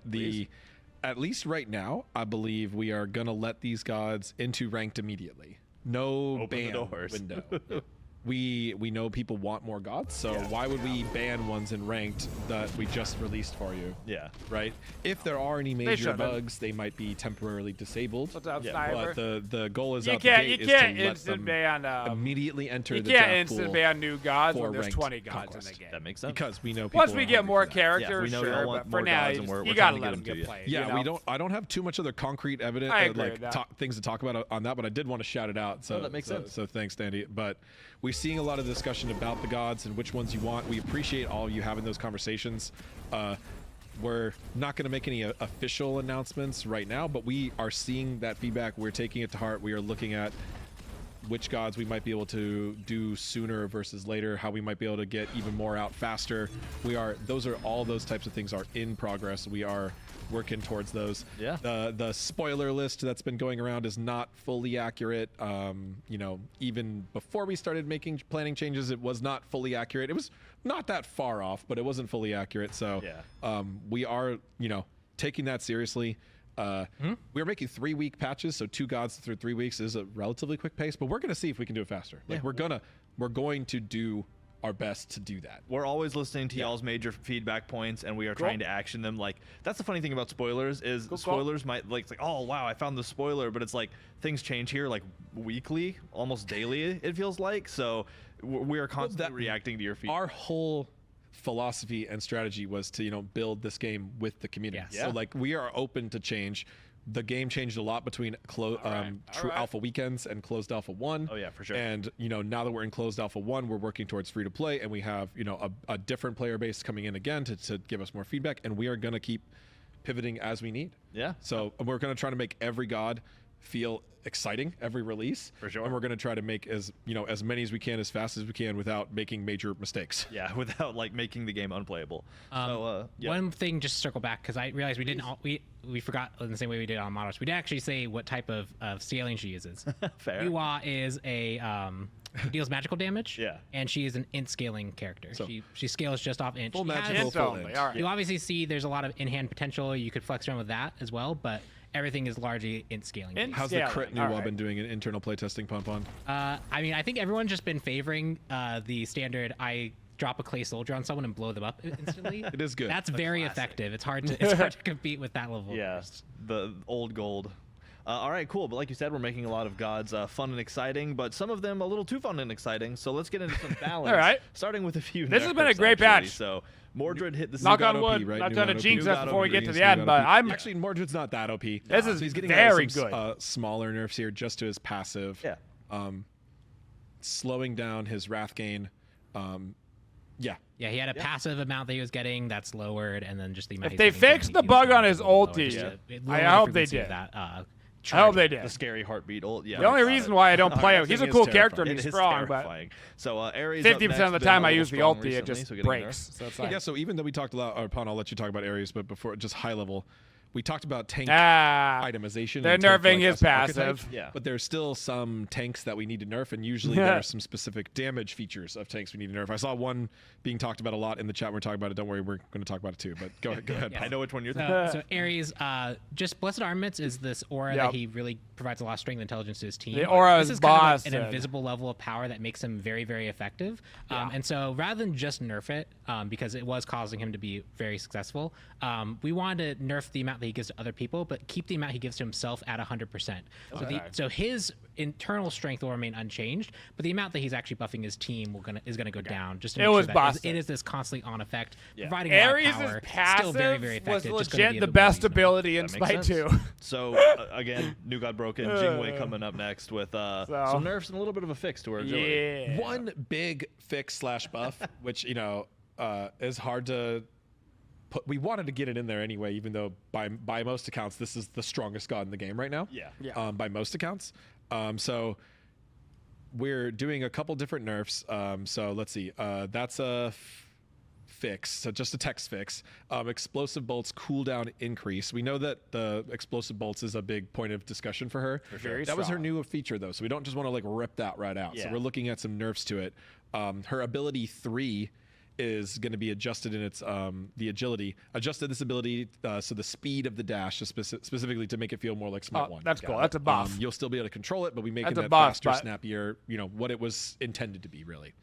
That was actually my biggest complaint with Jing outside of her audio bug. So the real direct nerfs to Jingwei is the cooldown for a long time. Damage on the ult and many item nerfs. A variety. Specifically the crit damage, which this is the most crit using god. Crit items getting nerfed. We'll see. Right? A lot of the build path for her is being directly affected, and so she's going to be coming down just as a result of that naturally, let alone anything else we do. Yeah, similar to how we spoke about Loki earlier. Yes. So. Crit items got slapped all across the board, which is the bigger nerf. I don't think so, unless you have anything specific you want to see. And of course, back to the front protection items are stronger, and Hide of the Leviathan or whatever it's called is a disgustingly strong item now. After we do the god Ooh, good idea. Just a quick look if they're there. Yeah. We have to be careful on Pawn switching screens. Yes, I am very scared about that. Just only go to the one screen and don't press anything. You'll be fine. Do not switch to me right now. Don't go to Pawn yet until we say. All right, who's our next god? Spoilers. Ymir. We have Ymir on the list. Oh yeah, Ymir doing very well as one of the tanks. His damage from we really wanted to push that face punch Ymir to make sure it was good. We pushed a little too hard, so we're just walking back that nerf a little bit. We're nerfing it a little bit more on the strength side than the int side. So we still want him. If you build some int, we want Ymir to feel it. We did some adjustments with his ult and stuff like that in previous patches to make sure. I saw some clips of people literally one-shotting each other with full int Ymir. So we did not nerf the passive bonus basic attack. This is essentially the bonus basic attack damage he's getting. And if this looks light to you because it's a small percentage change, again, crit adjustment, that's going to massively affect this. The items will be doing a lot of leg work. Right, so some nerfs to that. Yeah, so next up, another tank that I know was wreaking havoc in my games anyway. Bacchus getting a little nerf. He better get bigger nerf than less. So we nerfed the damage from Chug it's scaled up to 80. It's now just going to stop at 60. Yeah. So that's a 20% scaling nerf. It's a pretty big scaling nerf. And Belly Flop is also getting a pretty big scaling nerf from 60 to 40-40. Yeah, the amount of damage that he was getting from building pure tank was just too high. We want when you build pure tank that you do enough damage. It's going in the right direction. The fight in a meaningful way, like you feel like it's going to the right direction, but I simply disagree with damage based off protection. I disagree with it fundamentally. So the Morgan would be next as a mechanic. A little bit. Yeah, so this is the so Doomsayer is the passive that went on the next the final auto attack. She does the AoE and this applies the % health damage. We made this actually affect everything because it's kind of weird that it affects some things and not others. Fair. But when it affected the Fire Giant, it did percentile health of the Fire Giant. And if you did things like built crit, because we also wanted it to crit because we think that's interesting and might open up some interesting avenues of play, it could crit percentile health damage the Fire Giant for a lot of damage. I was aware of by this. 80%. Yeah. It still means that damage will show up. It still actually contributes quite a bit of damage, but this should no longer allow the Morgan to solo the Fire Giant and Titan and jungle bosses. That makes a lot of sense. So next up, our flying samurai, Susanoo, getting a nerf. This god was, as usual, running rampant. A lot of people who are playing the high-end ranked, this was one of the top picks, probably the second top pick after Jingwei. So yeah, just two straightforward damage scaling numbers. He's going to be heavily affected by the item nerfs as well. Of course. But we wanted to make sure we really hit him because he was all over the place. He's got so much utility, CC, and damage all built into one kit. So taking down that damage scaling, especially at the top end. That makes a lot of sense. So we've nerfed the nerfs. Now we have some buffs that we're going to talk about. That's it for the nerfs. And if any god that wasn't on there that you really feel like needs nerfs, tried our best to convey that we think the items will probably affect them in some way. But there might be some more that needs to happen. I think this patch is going to change a lot. So we'll see if Bacchus needs more nerfs. If this patch is going to have a crazy impact really closely at. And the gods we're about Game's to talk gonna about, play the buffs, quite differently. Didn't get buffs are going to be, have a better chance because of the better gods getting nerfs. And and mages specifically not getting nerfed nearly as hard as hunters, maybe coming up a little bit. So if you don't see your favorite god on the buff patch, keep in mind the item changes might help them, and we'll be definitely looking closely at them for next patch. Yeah, looking for that feedback like always, and just those hard numbers. So just play games and it's crazy that right now with the reset on the new game, it's like we can almost discuss every single god in the game, every single patch notes. Like we're getting close to them all just through today. Not literally every one, but like we're close to it. So you're gonna need me to try these new builds. Oh, have no fear. We'll be all right. So CERN, we'll be here. Elite queuing. Smite 2 and cripple. Ooh, that's a big buff. We're giving it back. That's a big buff. It's a good counterplay item. Very right? nice. Very nice. It's a skill shot. It's narrow, but it's good. Really strong. Cernanos was like the worst ADC. Really that's a good, unique feature. I felt it was important to bring back. That's good. Makes sense. Give him that power. That's good. So besides he was objectively Hades also getting another buff. Yep, Shroud of Darkness. We're going to make the fear always direct targets away from Hades. It was random before, which sometimes is favorable, sometimes it's not. But often that randomness can mean that you can't plan around it. So having this consistently available way to play around it, and generally moving people away from you is going to be a bit more effective as a whole, because you can better directly control where you want them to go. Including if you get behind, if you leap and then send them to your team. Of course. This is just going to be a way to better play around it, a more consistent experience. Yeah, like you said, more predictable. So next up, we have Bologna, the warrior, the amazing warrior. Yep. So basic attack damage being equal across all targets. We have previously had a really hard cleave penalty there. So we're making this back towards Smite 1. So that's the real buff. This would have fixed a bug where passive strength scaling was causing different damage to deal. Due to the way Pond, this very early in Smite testing, we had way higher attack damage, and so the cleave, it's kind of a legacy that the cleave was even nerfed in the first place. Now that we've largely brought basic attack damage back down a lot, giving her full damage is good. But because of the way that was previously calculated before and how the cleave was working, especially for early testing, there was a slight error in the calculation, which meant that she wasn't dealing consistent damage on all the cleave targets. That has now been fixed. So now you should expect the cleave to work as it should, is largely what this bullet point says. Awesome. Video games require math, and that's scary and hard. And math's rough. Math is so rough. Han, don't lie to them. They know you're a mathematician. Yeah, 1 out of every 4 million people. You are a shining star. Speaking of shining stars, we have Soul up next with another buff. Wow, What a segue. That's good. Yeah, we added the slow immunity to the initial duration of Disapparate. So this is the before she turns into the solar ball that it's kind of funny to buff Soul. And that matches my mind. This just gives her that ability to make sure that she's not being she can also kind of be evasive. It also feels weird to be fair that it to click on during the beginning of the match lobby. Zeus. I'd rather her this get nerfed. This is a cool one, bringing the cooldown of his ultimate really low. Like, yeah, that is cool. Like, we don't usually go that low on ultimates. There's a few exceptions, but we're doing that for Zeus as well. Like, this just makes the ult frequency. Yeah. People get out of it a lot. You have to really do a lot of setup to make it good, but being able to use it a lot more often will be really strong. Oh, for sure. So, yeah, it's one of the mages that was struggling a little bit more this patch. It'll be interesting to see if Zeus comes back into the meta now that Wards are excited to see where he goes. And you can Zeus's biggest problem is that he gets ganked on cooldown and needs a free kill. It's visually impactful, so at least you get the glory of seeing it more. Being able to put out 2 wards so you can see the stupid jungler coming. Up next, Broken Weave could really help him. She is one of our hybrid characters where she can go either strength or intelligence. And it's right. The Broken Weave passive really only gave her intelligence when the explosion scaling damage. And so this just makes so she also gets strength scaling as well. So when you are going the more standard kind of focused or proc focused build, it's just going to be more effective. It's going to work better with your build path and not be so limited to one side of the scaling tree. Prepare to get exploded. That's one of the reasons I love Neath. I love that going either build style. So. Yeah, and I think we saw like strength Neath was actually like really underperforming compared to Neath. So this also should help even that balance out. Yeah. Ability burst is fun to build. Yeah. Yeah. So Athena up next with Reach. No longer affected by enhanced slow when throwing Reach. This is another Smite 1 parity change, isn't it? Yes, I believe it is. We tried to call out as many of those as we could, but we missed it on this one. But yeah, again, just makes the passive feel better, and it feels it's what you're used to, right? So it felt just unnecessarily punishing in Smite 2. So yeah, feels more natural to what your experience is. Yep. So last but not least, for God buffs, we have on her with Impale. Yep, Impale's just getting a base damage increase. He lost a lot of base power. Some of that is because you get strength now as you level up. Yeah. The strength scaling contributes to it, so it's not as low as I think people were comparing between the two. But this should even the gap and just make it so that, especially early game, that extra 15 damage matters a lot for wave clear. Might be the difference of losing an auto attack. It's just going to help you burst people down. Just helps him out overall. Yeah. There's a lot of community feedback that he felt like the lowest performing hunter. So, Impale feeling like it really is meaningful damage. There's no world making on her feel where strong. he wasn't. Yeah, awesome. So do we have time to go look at the God masteries real quick, Pon? Are you in a safe? I believe in a safe screen, but yes, we can go to me. But you have added the danger button at the top left, which is the I can move.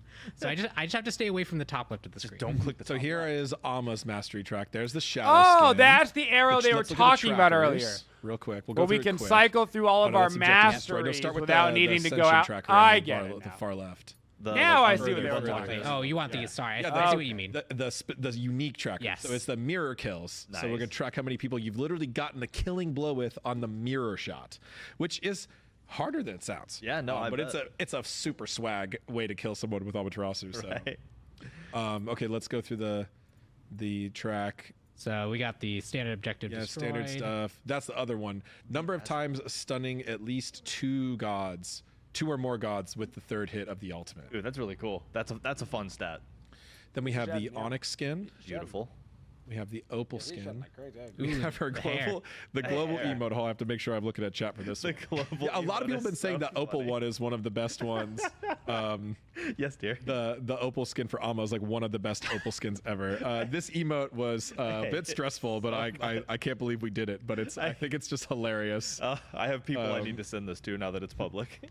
So we did intentionally make it that style, like the rough line art to look like the source material. We could have made it really clean, of course, if we wanted to, but we wanted to like actually keep the source material there. And it's just like Amaterasu's, she's like so wholesome and a leader, and like you want to do what she says. So like when your Amma's giving you commands on the team, this that type emote's of face, got this nothing. type of emotion is just like, that like emote's got you're nothing trying to make an on objective some push, of and your carry's emotes, like soloing wave still at 30 minutes, and you're just like, honey, what are you doing over there? Some of the emotes are terrifying. It's lane pushing. Group up, please. Oh, and Big Mac Boy is back. The chat is super stoked for Big Mac Boy, by the way. True. Not very good on the rank leaderboard, but always. All right, we have the title, the mastery, and then we have the final skin, the divine skin. Okay, so now we have to, before we go look at Nuwa, we have to make sure we completely close down. Change the screen. Back to cameras. Yes, okay. It's us. We did one without any major spoilers. Yeah, we can get through one more. As much as I'm sure chat wants the spoilers. Yes. Okay. I think we are good now. I think is stressful. We're good. We're good. Okay. New Wash Shadow Scan. Holy New Wash Tracker killed with fire. So alt kills essentially. That's powerful. Unreal Engine 5. Clay explosion. Making it real. Kills or number of times Nuwa hit a god with multiple clay soldiers. So you have to detonate 2 or more soldiers and damage a god to get this tracker. The whole minefield. Yep. We have the Onyx skin. A classic. Into the opal skin. We have the opal skin. The opal skins are looking so sick. Oh yeah, the tattoos look. I'm gonna say it. This one I'm gonna say it. Ama one and this one both look amazing. They really do. Oh yeah, her fake boobies. Meme as well. Should have gone to a better plastic burn surgeon. it down. Like all the Gonna say restaurant memes. Yeah, literally the meme department. Not went that great of a off job. on all of these. I mean, we're really leaning into the memes as much as we can on these emotes, honestly. Yeah, like, it's so. we ain't holding back. But yeah, for a goddess that rains fire down on the battleground, I feel. Heaven's Guardian, Big Mac Boy. Heaven's Guardian. Wow, rude. I'm just gonna say Big Mac Boy title, so I could be Big Mac Boy, or Big Mac Boy Ajax. And the divine skin. Oh, we didn't look at the border. The border. Yeah. But we can look at Nuwa's border. Yeah, where can I see? In that little icon above the Yeah. right there. That one. There you go. Oh, it's got the crystals. Yeah, like yeah, that's cool. Alma's is great. Just have to trust me. It's a nice golden shining sunlight border, obviously. You'll see it next week. You can go check that out for yourself next We're not going to spoil anything else by going out of the screen. Yeah, so let's go back to cameras. We've been here too long. Okay. Yeah, okay. Man, the show's getting long. We're going through it. We got to jump to God bugs. Yeah, so now we are on to bugs next. So there's a lot of bug bugs. section? Obviously, you know, part just of say, an alpha. Just is say we fixing all the fixed as bugs. many We're not as gonna we be able to could. talk about all of them. No, that's Yeah, why don't so do many that. here. I was going to pass this. That's what I like to hear. All on the patch notes. I'm pretty. Yeah, Good. This That's what I like to actually hear. definitely isn't the full list. Yeah, of bugs. I was making additions up to today. Good, So yes, a lot of that's what I stuff like is to being hear. fixed. Our QA team. This patch goes live on But I think I'm going to pass Tuesday, this to you and let you just Tuesday. pick out a couple of them because again, you can see all of them that we have able to be listed. Did they make on the lower patch thirds for notes. these? I don't know if we were able to get lower thirds in. Okay, I just don't want to overrun production. But No, I think. Oh, they do. So. Well, we'll just go through them quickly then. All right, so, I will. Pawn, you stop me if there's one you want to talk about. You know. Yeah. So otherwise, Odin. fire through. These are in no particular order. Odin, we upgraded the description of his passive. I think that is. We fixed an issue where he could. Lunging into phoenixes and towers would stop targeting him if he. Yeah, so this just matches the expectation of how Leap should work. Okay. Right. That could apply to multiple gods as well, right? Yep, it could. But I think he was especially broken. Okay. Especially. Neath, we fixed an issue where she was fully hittable throughout her backflip leap. Thank God. Yeah, she fixed was. issues where she could heal off of enemy weaves. Fixed issue where her radiant skin did not have glowing eyes. Thanks. Ares, ultimate backflip's a fixed big an issue one. where gods who were pulled by this ability could sometimes not be damaged and stunned. Fixed an issue where this ability had some unintentional additional casting time after Ares slams to the ground. You couldn't auto attack for a long time after pulling people. It is intended to stun you after the pull. Mordred, we already talked about a couple of core collision fixes. Those will help some of Mordred things. Like when we're talking about gods getting stuck in walls, Mordred was certainly one of them. But fixed an issue where bled enemies tracker on his ascension pass was not counting properly. Fixed an issue where his ability near the edges of Odin's ult would cause multiple spears to instantly kill him in the air. Yep, leaving that could sometimes instantly kill you. Oh yeah, instantly kill you. Yeah. Nice. This is great. Yes. And he would fully animate. Those are big Mordred fixes. Fixed an issue where he could get stuck inside of walls. Those are big. Fixed an issue with the sound. Nice. We'll probably play some more Mordred if his ultimate actually works now. That's There's sweet. probably a bunch of those types of fixes too. Sweet. Kurtanos fixed an issue where polymorph was shifting shadow and radiant skin textures back to default. So That's hilarious. He was literally polymorphing you out of a skin. That's amazing. You know what? That's good taste. I want that to be a real ability. Damn. I saw that happen, and now I know why. Okay. That's actually good Fixed taste. issues with his upper body not animating after transitioning properly from into combat and out of combat. Cool. Hecate, Spell Eater, fixed an issue where stance swap abilities could exploit the charge of this ability. Yep. Makes sense. Interesting. Morrigan, Changeling, fixed an issue where transforming into Susanoo, she'd get into a state where she could dash infinitely without cooldown. Yeah, that was great. That was a really fun bug. Description of her marked kills tracker has been updated to better indicate how it tracks. Cool. Thanatos fixed it where he would not auto buy. Oh yeah, he was auto buying mana potions, so now he doesn't because he can't use them. Oh, just a flex. Yeah, right. Bologna fixed an issue where she didn't have any roll tabs in her item store.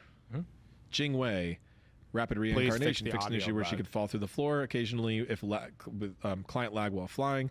Agility fixed an issue where she could T-pose if dashed into Cernunnos ultimate. Airstrike fixed collision issues where you could sometimes get into a broken state and become immune for longer. Oh, that was a big one. Yep. Yeah, that was a big one. She could sometimes become just untargetable for like the rest of the game. So that was fixed. These are so funny. That's a problem. Hades, Pillar of Agony fixed Hopefully issue they fix the audio targets bug from too, a knock-up could cause them to be stuck in the air. Cool. Yep. Ymir fixed an issue with Shards of Ice where on quick and normal cast, mashing the ability button would instantly explode without even playing the animation. Yeah, I also know that another one that I don't think is here is we also fixed a bunch of things relating to like it would deal like either min or max damage when you died casting it, and it would depend based off if like you were at the very end of your charge or not. Like this should just generally work better and as expected. Got it. And now we're moving out of gods into items, but this first one is kind of a direct jab at Ymir. Hopefully Ymir this just one is works a little bit more than just a fix, but it's a bit of both. But Circe's Hexstone, this item will no longer be able to be used while firing channeled abilities. Damn. Now we know that we let you do this on Blink. And that's okay because Blink didn't have the same number of... Oh, we have updated Hexstone art. Sorry, production. This one breaks animations and effects much worse than Combat Blink. So if you start channeling a Ymir and then you... Circe's Hexstone, polymorph yourself, and then dash. When you come out of the polymorph, Ymir will just look normal. Yeah. No effects, no audio, no animation at all, and then he will explode in his ultimate. So it completely masks effects. You can use this to completely hide an Anubis ult or Anubis Breath of Locust, like a lot of things. The ability will keep playing, but the character will have broken the state. So Combat Blink doesn't have this level of issue, so we'll still allow Combat Blinking during channel abilities. But this one, because of the polymorph, because the animation change, the charge state, a lot of things this item doesn't let it really work well with wildfire and channeled abilities. As much as people loved blowing people up with Ymir with it. And the theme really is you are polymorphing yourself into a pig, which blocks you from doing things to be able to charge at people. Its theme is very different, and it does create a lot of edge cases that even had we wanted to keep it, it would change fundamentally how the game is structured at its core to support it. Okay. All right, let's keep going. We have so many. Health Chalice, we already mentioned that one. Spirit Rub, we fixed an issue where this was granting additional magical protections, and it wasn't granting the proper passive, and it was incorrectly providing intelligence. Just a couple of numbers issues on Spirit Rub. Yeah. Soul Reaver fixed an issue with this item. I was dealing an extra tick of damage. Yes, I know that one. So a nerf, a little bit of hidden Soul Reaver nerf in there. Yeah, the Sentry Room was one tick. Yeah, which is actually a pretty big nerf. Eye of Providence and Golden Blade fixed issues where these were filtered with the cooldown rate filter, even though they do not provide cooldown rate. Scepter of Dominion fixed an issue where this item could get into broken... Oh, this one probably has. This one... There's a lot of fixes with this one around getting gods into broken states. I think Chaos said there was many of them, but we just kind of summarized them into this one line. Soul Gem fixed an issue with this item not stacking when bought and showing the wrong buff. So if you bought this from nothing to full, it would break. That was that's an interesting bug. That sucks. Okay. Sundering Arc fixed an item where this would only deal 100 damage to jungle monsters and bosses at level 15 exactly.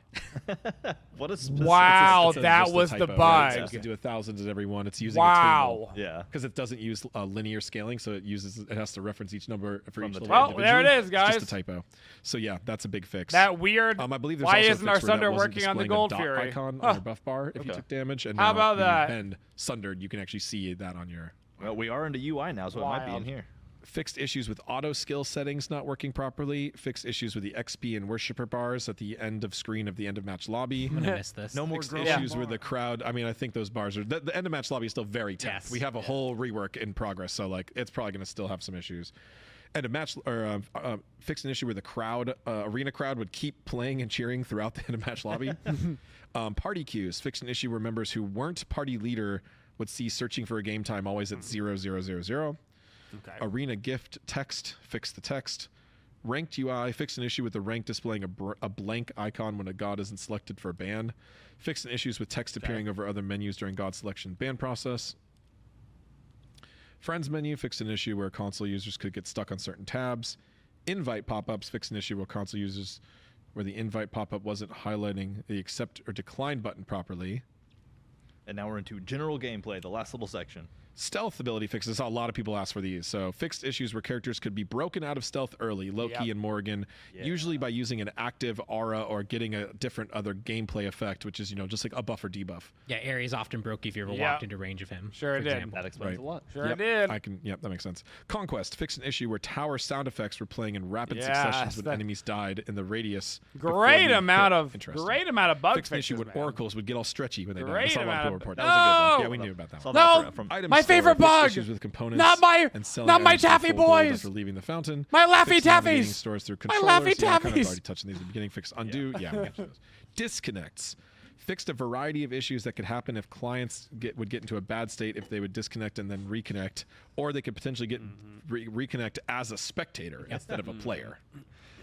Okay, that's all of them. Yeah, that was a lot. That was again, and there are literally more. It's just like it's really time consuming for us to pick them all out of our task tracking software, copy them onto patch notes. So we did a lot of them, as many as we could. If there's any really big bugs you are still concerned about not being addressed, let us know. Reach out. Especially if you experience those in gameplay in the next patch. Yeah, I didn't hear anything about the 1 HP Discords, from Twitters, from Twitch and clips, I feel like they would have mentioned it, especially if you have footage of it. I feel like they would have mentioned it if get it to us right away. But so otherwise, that was a really objectively hilarious section. We fixed a lot of stuff, but I was like crying at the beginning of that section just with some of the like random bugs are so funny. But we have a few more things to talk about. It's been a long show, but let's get to the end of it here. Let's talk esports. So recently we talked about Vegas and we talked about tickets going on sale, and those are going on sale. Oh boy, that's tomorrow, isn't it? At 8 a.m. PST or 11 a.m. EST, the tickets will go on sale. Now there is a limited number of these tickets and a limited time early bird sale. Very limited. Yeah, so make sure that you hop in and get your ticket right away, because again, I think the ticket's so expensive because I think the venue is sell out pretty quick. So make sure you dive into that. It's super exciting. You can check it out on Eventbrite to get your tickets. We have the QR code. You can scan that there to go straight ahead. But again, tomorrow morning for people in the PST, or super early for PST. They probably honestly put the price high to limit 11 a.m. EST. That's for the Eastern Standard folks. Just make sure that you check it out. We're so excited to see y'all there for the Founders Series. It's going to be hopefully the first of many, many really, really exciting Smite 2 LAN events. So make sure you check it out. You also are going to want to check out this weekend's tournament, though, straight away. So signups are still available. Most of this stuff is open bracket. If you're interested in trying to get into Smite Esports, now is an incredible time because you can get in there, sign up, and start playing right away. Get your team together and just throw your skills up against other people and see how you do. So make sure to check it out. This is the Founders Series now, not just in the one-off tournaments that we're having before. This is now lets you qualify into future tournaments in esports, right? We are in the Founders Series. So for more info, you can head over to our Discord. That's discord.gg/Smite Esports if you really want to get involved. But now's as good a time as any to get in and get involved. I mean, theoretically, you and your buddies could be in Vegas in January if you start playing and practicing now. So it's all up to how much. Yeah, if you don't get a ticket, just qualify for the tournament. Just qualify for the tournament. So, so exciting. The Make sure to cheapest check way, that out. for sure. And again, literally starting this weekend. And moving forward. And moving forward, we're releasing gods directly into like ranked and everything moving forward. Tournament rules may change, but updates are flying off the shelf. So every tournament is going to be a little different with how much these updates are changing things. So going to be really exciting. So yeah, next up, feedback surveys.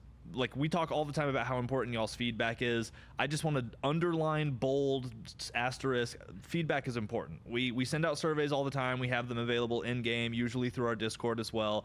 But we're also checking Twitter. We're checking Twitch clips. Like every time somebody pings us or sends us any bit of information, it's incredibly useful. Whether it's just how you felt about the game after playing one match, if you're a new player or a veteran player, how a specific god felt. Doesn't matter. If you have opinions, please share them with us because we're trying to build Smite 2 with the community. This is a passion project between us who love the game and you who love the game. So any feedback you have, share it through any avenue you feel comfortable sharing it through, and I promise we will appreciate it. An important patch too, to continue because this was like a marker. Let's talk about Just About. I've mentioned this before, but Just About is somebody that we've worked with that does bounties. So if you're looking at getting into content creation, Just About's a great way to do it because they offer real cash bounties for creating content, and you don't have to give them your content. Put it on your YouTube channel, you know, like or wherever you make content, you keep it yourself for your channels.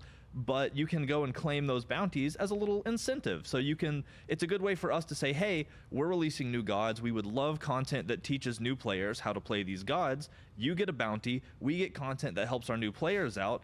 Everybody wins. So make sure to check out Just About, especially in the Discord. They have a whole active live bounty board that shows you what's available and pings people when certain bounties are about to time out so that you can keep track of what's available. So it's a really cool system, and if you're interested in content creation, make sure you get in because there are only benefits for you. One more time, too, I'm going to say at the beginning of the show, I mentioned that we are giving away some access codes to Smite 2. Assuming there are still codes available, they were limited giveaways. If there are still codes available, go to the link with !access, the chat command in Twitch specifically, and use the code Smite2Alpha. Everybody quick, ! Access in the chat. It gives you guaranteed access to the alpha right now. Xbox, and Steam. In this chat, in this click channel. The relevant link. Wow. Go there and get your free access if there are still codes available. They were limited. So, and if you already got yours, share it with a friend. Why not? Get everybody in because the more the merrier.